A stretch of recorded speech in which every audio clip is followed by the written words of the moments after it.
महात्मा बुद्ध की एक प्रेरणादायक कहानी। अछूत व्यक्ति। एक दिन गौतम बुद्ध अपने शिष्यों के साथ एकदम शांत बैठे हुए थे।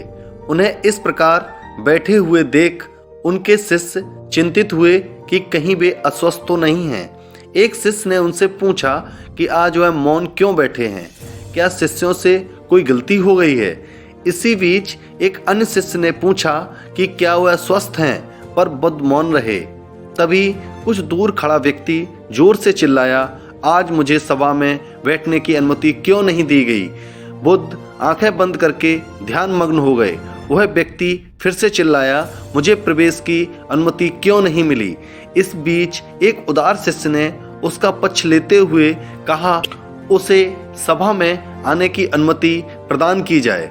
बुद्ध ने आंखें खोलीं और बोले, नहीं, वह अछूत है, उसे आज्ञा नहीं दी जा सकती। यह सुन शिष्यों को बड़ा आश्चर्य हुआ। बुद्ध उनके मन का भाव समझ गए और बोले, हाँ, वह अछूत है। इस पर कई शिष्य बोले कि हमारे धर्म में तो जात पात का कोई भेद ही नहीं है, फिर वह अछूत कैसे हो गया। तब बुद्ध ने समझाया, आज वह क्रोधित होकर आया है। क्रोध से जीवन की एकाग्रता भंग होती है। क्रोधी व्यक्ति प्रायः मानसिक हिंसा कर बैठता है, इसलिए वह जब तक क्रोध में रहता है तब तक अछूत होता है। इसलिए उसे कुछ समय एकांत में ही खड़े रहना चाहिए। क्रोधित शिष्य भी बुद्ध की बातें सुन रहा था।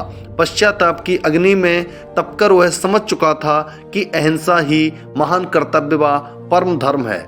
वह बुद्ध के चरणों में गिर पड़ा, कभी क्रोधित न करने की शपथ ली। आशय यह है कि क्रोध के कारण व्यक्ति अनर्थ कर बैठता है और बाद में उसे पश्चाताप होता है। इसलिए हमें क्रोध नहीं करना चाहिए। असल मायने में क्रोधित व्यक्ति अछूत हो जाता है और उसे अकेला ही छोड़ देना चाहिए। क्रोध करने से तन, मन, धन तीनों की ही हानि होती है। क्रोध से ज्यादा हानिकारक कोई और वस्तु नहीं है। बुद्ध ने कहा भी है, क्रोध को पाले रखना गर्म कोयले को किसी और पर फेंकने की नियति से पकड़े रहने के समान है, इसमें आप ही जलते हैं।